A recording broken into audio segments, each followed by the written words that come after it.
Hello everyone, this is Preet and welcome back to my YouTube channel. Students last video में हम लोग बात कर रहे थे चैप्टर नंबर 2 के एक्सरसाइजेस क्वेश्चंस, जिनमें हम लोग देख चुके हैं क्वेश्चन 1 टू क्वेश्चन 6 और आज हम बात कर रहे हैं क्वेश्चन नंबर 7। लेकिन उससे पहले मैं आप लोगों को ये क्लियर कर देना चाहती हूँ बच्चों की ये जो भी हम टॉपिक्स पढ़ रहे हैं, जो हम चैप्टर कर रहे हैं, वो न्यू सिलेबस पर डिपेंड ही है। ये सारे जो टॉपिक्स हैं वो न्यू सिलेबस के अकॉर्डिंग ही हैं, तो आप लोगों को कंफ्यूज नहीं होना है कि हमें ये करना है या नहीं करना है।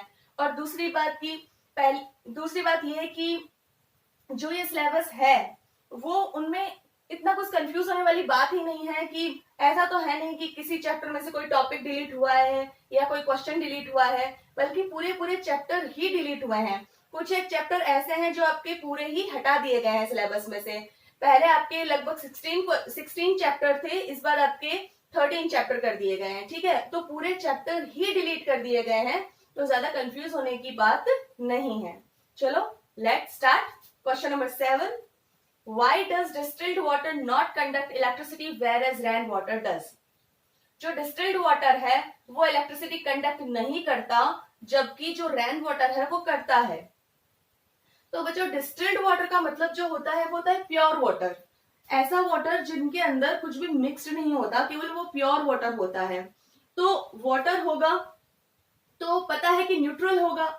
अब न्यूट्रल होगा तो उसके अंदर ना कोई एसिडिटी होगी ना कोई बेसिडिटी होगी, मतलब कुछ भी नहीं होगा, उसमें किसी की भी प्रॉपर्टीज नहीं होगी एसिड और बेस में से।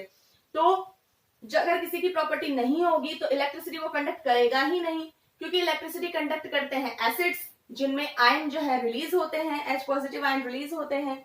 ठीक है, इतना हमने चैप्टर किया है, हमने इंडेक्स क्वेश्चंस किए हैं, तो ये लाइन में बार बार मैं रिपीट कर रही हूँ आप लोगों के सामने ना। तो जो रेन वाटर है वो इलेक्ट्रिसिटी कंडक्ट नहीं करता है, और दूसरी तरफ अगर हम बात करें जो डिस्टिल्ड वाटर है वो इलेक्ट्रिसिटी कंडक्ट नहीं करता है। और अगर दूसरी तरफ हम रेन वाटर की बात करें तो रेन वाटर के अंदर कहीं ना कहीं सॉल्ट डिजोल्व होता है ना। और सॉल्ट जो है वो डिजोल्व होने की वजह से उनमें जो है एसिड की प्रॉपर्टीज आ जाती हैं, और एसिड की प्रॉपर्टी आते ही वो इलेक्ट्रिसिटी कंडक्ट करने लगता है। तो चलो आंसर देखते हैं। Rain water conduct electricity because it contains ions of acid due to presence of dissolved salt in it. Rain water जो है इलेक्ट्रिसिटी कंडक्ट करता है बिकॉज क्योंकि it contains ions of acid, क्योंकि ये एसिड के आयंस रखता है ड्यू टू प्रेजेंस में of dissolved salt in it, क्योंकि रेन वाटर में सॉल्ट डिजोल्व होने की वजह से इनमें एसिड के आयंस प्रेजेंट होते हैं। सो ये जो रेन वाटर है वो इलेक्ट्रिसिटी कंडक्ट करता है। वाइल जबकि distilled water does not contains ions, जो आपका डिस्टिल्ड वाटर है वो आयंस कंटेन नहीं करता है, so distilled water does not conduct electricity, इसलिए आपका जो डिस्टिल्ड वाटर है वो इलेक्ट्रिसिटी कंडक्ट नहीं करता है। चलिए next question number 8, why do acids not show acidic behaviour in the absence of water? जो एसिड्स होते हैं वो वाटर की एब्सेंस में एसिडिक बिहेवियर शो क्यों नहीं करते हैं? मतलब ऐसा क्या कारण है कि एसिड खुद एसिड होते हुए भी वाटर की एब्सेंस में जो है वो एसिडिक बिहेवियर शो नहीं करते? तो इसका सिंपल सा कारण है बच्चों, अगर वाटर नहीं होगा तो H+ या H3O पॉजिटिव यानी हाइड्रोजन आयंस और हाइड्रोनियम आयंस कहां से आएंगे? वो कहां से देगा? और हाइड्रोनियम आयन या H पॉजिटिव आयन जो है वही आयंस रेस्पॉन्सिबल होते हैं किसी भी एसिड के एसिडिक बिहेवियर के लिए। तो अगर वाटर ही एब्सेंस होगा तो ये आयंस आएंगे ही नहीं, ये आयंस नहीं आएंगे तो एसिड अपना एसिडिक बिहेवियर दिखाएगा ही नहीं। देखते हैं, in water acids give H positive ions और H3O positive ions which are responsible for the acidic behaviour. पानी के अंदर जो एसिड्स होते हैं वो हाइड्रोजन आयंस और हाइड्रोनियम आयंस देते हैं जो कि उनके एसिडिक बिहेवियर के लिए रेस्पॉन्सिबल जिम्मेदार होते हैं। But in the absence of water, लेकिन पानी की अनुपस्थिति में absence of water acids do not give H positive ions और H3O पॉजिटिव आयंस, लेकिन पानी की एब्सेंस में जो एसिड्स हैं वो ये दोनों आयंस ही नहीं देते and do not show acidic behaviour, और ना ही एसिडिक बिहेवियर शो करते हैं। तो बच्चों ये जो सारा खेल है वो किसका है? पानी का है ना। तो ये जितनी भी मतलब बातें डिपेंड कर रही है ना, वो सारी की सारी वाटर पे डिपेंड कर रही है। वाटर ही है बेचारा जो ये आयंस देता है, ये आयंस देता है तो वो एसिडिक होता है, वो एसिडिक होता है तो इलेक्ट्रिसिटी कंडक्ट करता है। मतलब कुल मिला के जो सारा जो मामला है वो पानी पे ही डिपेंड है ना, इसलिए तो बोलते हैं ना कि जल ही जीवन है। चलिए नेक्स्ट देखते हैं question number 9। Question number 9, 5 solutions A B C D E. आपके पास में 5 सॉल्यूशंस है, solution A, solution B, solution C, solution D, solution E. When tested with universal indicator, जब इन्हें यूनिवर्सल इंडिकेटर से टेस्ट किया जाता है, यानी कि पीएच स्केल पे जब इनको मेजर किया जाता है, शोड पीएच, तो ये अपनी पीएच दिखाते हैं एज 4, 1, 11, 7 एंड 9। यानी ए सॉल्यूशन अपनी पीएच दिखाएगा 4, बी सॉल्यूशन अपनी पीएच दिखाएगा 1, सी दिखाएगा 11, डी दिखाएगा 7 एंड ई दिखाएगा 9। विच सॉल्यूशन इज, तो आपको इन पीएच लेवल के आधार पे ये बताना है, इनके बेस पे ये बताना है कि कौन सा सॉल्यूशन कैसा होगा। मतलब कि इनमें से न्यूट्रल सॉल्यूशंस कौन सा होगा, स्ट्रांगली अल्कलाइन कौन सा होगा, स्ट्रांगली एसिडिक कौन सा होगा, वीकली एसिडिक कौन सा होगा, वीकली अल्कलाइन कौन सा होगा। तो आई थिंक और तो कुछ पता हो नहीं हो, बाकी न्यूट्रल तो सबको पता है कि नंबर 7 पे होता है ना। तो हम बाकी सारे भी देखते हैं। तो ए न्यूट्रल, न्यूट्रल पे जो आपकी पीएच होगी वो होगी 7, ठीक है, तो ये तो सबको पता है। बी बात करते हैं स्ट्रांगली एल्कलाइन। स्ट्रांगली एल्कलाइंस यानी कि स्ट्रांगली बेसिस की हम लोग बात करें तो ये जो होते हैं, पहली बात तो जो बेसिस होते हैं वो 7 to 14 होते हैं, तो इनमें सबसे ज्यादा जो पीएच लेवल है वो 11 है। देन स्ट्रांगली एल्कलाइन जो आपका होगा वो होगा 11। स्ट्रांगली एसिडिक, अब स्ट्रांगली एसिडिक हमें पता है एसिड जो होता है सॉल्यूशन उसकी जो पीएच होती है वो 7 to 0 की तरफ होती है। मतलब 7 पे न्यूट्रल, 6 पे थोड़ा सा एसिड, 5 पे उससे ज्यादा एसिड, 4 पे उससे ज्यादा एसिड, 3 पे उससे, तो यहाँ पे आपको जो सबसे कम पीएच दिख रही है यानी कि 0 to 7 के बीच में 1 है, तो जो 1 होगा वो स्ट्रांगली एसिडिक होगा, ठीक है। और वीकली एसिडिक, जो वीकली एसिडिक है, अब वीकली एसिडिक इनमें से जो 7 के ज्यादा करीब है, क्योंकि 7 पे तो न्यूट्रल है, ठीक है, 7 के ज्यादा करीब मतलब 7 to 0 की तरफ चलते हैं, तो 7 के ज्यादा करीब है 4, यानी कि 4 जो आपका होगा वो वीकली एसिडिक होगा। वीकली एल्कलाइन, वीकली एल्कलाइन कौन सा होगा, पहली बात तो एल्कलाइन कौन से होंगे 7 to 14। अब 7 to 14 में एक है 11 और एक है 9, तो जो 11 होगा वो तो स्ट्रांगली एल्कलाइन होगा क्योंकि वो 14 की तरफ बढ़ रहा है ज्यादा, और जो वीकली एल्कलाइन होगा वो 9 होगा, और न्यूट्रल पे आ गया आपका 7, तो जो स्ट्रांगली एसिडिक होगा यानी वो 7 to 0 की तरफ इंक्रीज होगा तो 1 सबसे कम है, तो 1 यहाँ पे strongly acidic, and weakly acidic आपका यहाँ पे होगा 4, ठीक है। तो ये था पीएच लेवल के आधार पे जो हमारे जो सॉल्यूशंस थे वो किस टाइप के होंगे वो हमने देखे, और यहाँ पे मैंने पास में लिख भी दिए हैं इनके, आप देख सकते हैं। 7 के पास में लिखा है मैंने डी, ये जो आपका 5 सॉल्यूशंस जो आपको दिए थे, जो 7 जो पीएच वैल्यू है वो है सॉल्यूशन डी की, तो वहां पे मैंने आंसर में लिख दिया है डी। 11 जो पीएच वैल्यू है वो है सॉल्यूशन सी की, तो पास में सी लिखा हुआ है। स्ट्रांगली एसिडिक 1 था, तो 1 जो सॉल्यूशन में था वो था बी की पीएच थी, और जो 4 है वो पीएच लेवल था सॉल्यूशन ए का, एंड जो 9 है वो सॉल्यूशन ई का पीएच लेवल था, तो ये भी आप पास में लिख सकते हैं, ठीक है। Question number 10, equal length of magnesium ribbons are taken in test tubes A and B. Equal length, बराबर लंबाई के मैग्नीशियम रिबन लिए गए हैं दो, और दोनों को दो अलग अलग टेस्ट ट्यूब्स में डाला गया है, test tube A and test tube B. Hydrochloric acid HCl is added to test tube A, while acetic acid CH3COOH is added to test tube B. अब उन मैग्नीशियम रिबन्स के साथ में जो ए टेस्ट ट्यूब है उसमें तो डाला गया हाइड्रोक्लोरिक एसिड, और जो बी टेस्ट ट्यूब है उस मैग्नीशियम रिबन के साथ में डाला गया है acetic acid.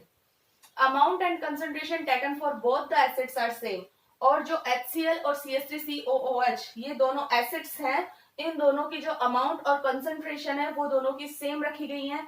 In which test tube will the fizzing occur more vigorously and why, तो इनमें से कौन सी टेस्ट ट्यूब ऐसी है जो कि जल्दी से मतलब सॉल्यूशन बुदबुदाहट के साथ में बहुत ही तेजी से बाहर आएगी, और क्यों। ठीक है, फिजिंग यानी बुदबुदाहट होना, तो इसका आंसर होगा जो आपका एसिड होगा हाइड्रोक्लोरिक एसिड HCl, और एक आपका एसिड है CH3COOH। इन दोनों में से पहली बात तो जो स्ट्रॉन्गर है वो है HCl, hydrochloric acid, and hydrochloric acid is more reactive than acetic acid. जो हाइड्रोक्लोरिक एसिड है वो ज्यादा रिएक्टिव है, तो जो मैग्नीशियम रिबन है उसके साथ में जल्दी से जो रिएक्ट करेगा वो HCl है, तो जो जल्दी से रिएक्शन देगा वही तो तेजी से फिजिंग ऑक्यूर मोर विगोरोसली। ठीक है, तो इसका जो आंसर हम लिखेंगे, fizzing occur more vigorously in test tube A because HCl is stronger and more reactive than acetic acid CH3COOH। तो जैसे कि मैंने आपको बताया कि ये तीव्र गति से बुदबुदाहट देगा टेस्ट ट्यूब में, क्योंकि जो HCl होता है वो ज्यादा रिएक्टिव होता है एसिटिक एसिड से। रिएक्शन बिटवीन मैग्नीशियम रिबन, और जो रिएक्शन होगी किस किस के बीच में, magnesium ribbon and hydrochloric acid is faster, वो ज्यादा फास्ट होगी देन किससे, reaction between magnesium ribbon and acetic acid. तो जो रिएक्शन पहली टेस्ट ट्यूब में तो होगी हाइड्रोक्लोरिक एसिड और मैग्नीशियम रिबन के बीच में, और दूसरी टेस्ट ट्यूब में हो रही है मैग्नीशियम रिबन और एसिटिक एसिड में, तो जो हाइड्रोक्लोरिक वाली रिएक्शन है वो ज्यादा फास्ट होगी, और जो ज्यादा फास्ट होगी उसमें जो फिजिंग है वो भी ज्यादा होगी, तो fizzing occur more vigorously in test tube A। तो देखते हैं next question, question number 11। Fresh milk has a pH of 6। Fresh milk की pH 6 होती है। हाउ डू यू थिंक, आप क्या सोचते हैं, the pH will change as it turns into curd, कि जब दूध दही में बदलता है तो उसकी pH कैसे चेंज होगी। एक्सप्लेन योर आंसर, अपने आंसर को एक्सप्लेन कीजिए। देखो बच्चों, साइंस के अंदर कभी भी जब हम आंसर देते हैं तो ऐसा नहीं है कि जो मतलब कहीं से भी आपने आंसर देखा है, रिफ्रेशर्स में से देखा है या यूट्यूब पे से सर्च किया है, कुछ भी आपने किया है और सीधा आपने आंसर रट लिया, ऐसा कुछ भी नहीं करना है। आप खुद क्वेश्चन को देखिए और उसका एग्जामाइन कीजिए, उसको माइंड के अंदर सोचिए, है ना। अब ये बोल रहा है कि मिल्क है जिसकी pH 6 है, अगर दूध दही में बदलेगा, जो मिल्क है टर्न्स इनटू कर्ड, तो pH कैसा होना चाहिए। तो आप सबसे पहले ये सोचेंगे कि दूध जब दही में बदलेगा तो जो दही होता है, जो कर्ड होता है, उसका नेचर कैसा होता है, वो टेस्ट में कैसा होता है ना। तो इतनी सिंपल चीज तो हम सब लोग जानते हैं, ये तो एक घरेलू चीज है। हम जानते हैं कि दूध मीठा होता है और दही खट्टा होता है। तो अगर दूध की अगर pH 6 आपको दे रखी है, fresh milk has a pH of 6, then वो जब दही में बदलेगा तो जो कर्ड होता है, कर्ड आर श्योर, जो दही होता है वो खट्टा होता है। तो खट्टा होने की वजह से उसमें एसिडिक नेचर है वो बढ़ेगा, ठीक है। और एसिडिक नेचर जब बढ़ेगा तो उसका पीएच लेवल जो है घटेगा, क्योंकि पीएच लेवल कैसे होता है एसिड का, 7 से 0 की तरफ इंक्रीज होता है। तो यहाँ तो 6 है, अब वो दही में बदलेगा तो एसिडिक नेचर उसमें आएगा, और एसिडिक नेचर आएगा तो उसका जो पीएच लेवल है वो 7 से बहुत कम होगा। तो यहाँ पे ये जो पीएच लेवल है वो डिक्रीज होगा, रिड्यूस होगा। तो बस वही इसका आंसर हो गया। The pH of fresh milk is 6. When it changes to curd, the pH will reduce because curd is acidic in nature. ये जो fresh milk होता है उसका pH 6 होता है, और जब दूध दही में चेंज होता है the pH will reduce, तो उसका pH घटेगा because curd is acidic in nature, क्योंकि जो curd होता है वो नेचर में एसिडिक होता है, ठीक है। तो नेक्स्ट करते हैं question, question number 12। A milkman adds a very small amount of baking soda to fresh milk. एक दूध वाला है जो बहुत ही कम अमाउंट में बेकिंग सोडा फ्रेश मिल्क में डालता है, एक ताजे दूध के अंदर डालता है। बेकिंग सोडे का जो फॉर्मूला होता है NaHCO3। Why does then, अब इस स्टेटमेंट देने के बाद में आपको दो क्वेश्चन पूछे गए हैं। ये सिर्फ एक स्टेटमेंट है, एक कथन है कि एक दूध वाला है जो बहुत ही थोड़ी क्वांटिटी के अंदर बहुत ही स्मॉल अमाउंट में बेकिंग सोडा डालता है अपने दूध में। इससे इस स्टेटमेंट से आपको दो क्वेश्चंस का आंसर देना है, जिनमें से फर्स्ट है Why does he shift the pH of the fresh milk from 6 to slightly alkaline? कि वो उस फ्रेश मिल्क का जो pH है वो 6 से slightly alkaline, कि वो उसे alkaline क्यों बनाना चाहता है, मतलब क्यों बनाता है alkaline, मतलब बेस, वो उसे क्षारीय क्यों बना देता है, ठीक है। तो इसका जवाब हम देंगे A milkman A milkman adds some baking soda to fresh milk to make it slightly alkaline. एक दूध वाला अपने दूध में बेकिंग सोडा मिलाता है उस मिल्क को स्लाइटली अल्कलाइन बनाने के लिए, क्षारीय बनाने के लिए, सो दैट ताकि milk does not set as curd easily, ताकि जो दूध है वो आसानी से दही में ना बदले, and can be preserved for a longer time, और उस दूध को बहुत ही लंबे टाइम के लिए हम लोग प्रिजर्व रख सके। क्यों? क्योंकि अगर उसे हम अल्कलाइन बना देंगे तो है उसमें जो बेसिस की क्वालिटीज है वो ज्यादा हो जाएंगी, और बेसिस की क्वालिटी ज्यादा हो जाएंगी तो वो लंबे समय तक दूध जो है वो सही पड़ा रहेगा, मतलब कि उसमें एसिड के होने के चांसेस बहुत ही कम हो जाएंगे, ना के बराबर हो जाएंगे, तो वो बहुत ही लंबे टाइम तक दूध जो है वो प्रिजर्व रखा जा सकता है। Question number B, why does this milk take a long time to set as curd, कि इस दूध को लंबे समय के लिए, why does this milk take a long time to set as curd, कि इस दूध को दही में बदलने के लिए ज्यादा लंबा टाइम क्यों लग जाता है? तो इसका आंसर भी वही है, because of the alkaline medium, क्योंकि इस दूध को उसने बेकिंग सोडा डाल के और उसका जो मीडियम है वो एल्कलाइन बना दिया है और ज्यादा क्षारीय बना दिया है। It takes longer time to set as curd, जिसकी वजह से उसको जो वो दही बनने में ज्यादा टाइम लग रहा है। क्यों? क्योंकि उसने अपने जो दूध का मीडियम है वो कैसा बना दिया है? एल्कलाइन। तो ये आपने देखा क्वेश्चन नंबर 12। बात करते हैं नेक्स्ट क्वेश्चंस की। Question number 13, plaster of Paris should be stored in A moisture proof container, explain why. Plaster of Paris को मॉइस्चर प्रूफ कंटेनर में रखा जाना चाहिए, ऐसा क्यों? तो ऐसा इसलिए है बच्चों क्योंकि हमने एक रिएक्शन देखी थी, हमें ये भी पता है कि प्लास्टर ऑफ पेरिस कैसे बनता है, कि जिप्सम को 373 केल्विन पे गर्म करते हैं और उसमें से जो है 1.5 मॉलिक्यूल्स जो वाटर के हैं वो लूज हो जाते हैं, मतलब उनको रिलीज कर देता है, छोड़ देता है, तो हमें मिल जाता है plaster of Paris calcium sulphate dot half molecules of water, ये होता है प्लास्टर ऑफ पेरिस। और उसके आगे हमने ये भी पढ़ा है कि जब प्लास्टर ऑफ पेरिस को वाटर में मिक्स किया जाता है तो उसमें वापस जो 1.5 मॉलिक्यूल्स ऑफ वाटर है वो ऐड हो जाते हैं और वो बन जाता है जिप्सम। तो यही क्वेश्चन इसी टाइप का है कि मॉइस्चर प्रूफ कंटेनर, अब मॉइस्चर प्रूफ कंटेनर में इसलिए रखते हैं क्योंकि अगर उसे खुली हवा में छोड़ देंगे, अगर उसे एटमॉस्फेयर में छोड़ देंगे तो जो प्लास्टर ऑफ पेरिस है वो मॉइस्चर को, जो हमारी एटमॉस्फेयर में जो मॉइस्चर है उसको एब्जॉर्ब कर लेगा, और एब्जॉर्ब करेगा तो वो क्या बना लेगा? जिप्सम बना लेगा। और जो जिप्सम है वो बहुत ही एक हार्ड पत्थर जैसा होता है जिसका कोई भी लंबे समय तक यूज नहीं आता, तो वो यूजलेस हो जाता है। तो हम इसका आंसर देखते हैं। In the atmosphere the plaster of Paris absorb moisture and became gypsum. Atmosphere के अंदर जो प्लास्टर ऑफ पेरिस है वो मॉइस्चर एब्जॉर्ब करता है और जिप्सम बनाता है, विच इज हार्ड मास, जो हार्ड होता है। So it should be stored in a moisture proof container, इसलिए इसे मॉइस्चर प्रूफ कंटेनर में रखा जाता है। Okay, question number 14, what is a neutralisation reaction, give 2 examples. तो न्यूट्रलाइजेशन रिएक्शन हमने जब से चैप्टर स्टार्ट किया था तब से हम लगभग इसको पढ़ते आ रहे हैं कि न्यूट्रलाइजेशन, फिर हमने पीएच स्केल में न्यूट्रल सॉल्यूशन के बारे में पढ़ लिया। न्यूट्रल जहां भी नाम आए इट मींस उसको उदासीन, मतलब कि एसिड और बेस जहां पे एक दूसरे का इफेक्ट खत्म कर देते हैं और क्या बना लेते हैं? सॉल्ट एंड वाटर बना लेते हैं। तो हम लिख देते हैं the reaction between N acid and A base, एक ऐसी रिएक्शन जो एसिड और बेस में होती है, to give salt and water, और देते हैं सॉल्ट और water, is known as neutralisation reaction. तो एक ऐसी रिएक्शन जो एसिड और बेस में होती है और नमक और पानी मिलता है हमें रिएक्शन होने के बाद में, उस रिएक्शन को बोला जाता है उदासीनीकरण अभिक्रिया, नॉन एज न्यूट्रलाइजेशन रिएक्शन। अब हमें इसके 2 एग्जाम्पल भी पूछे हैं, गिव 2 एग्जाम्पल्स।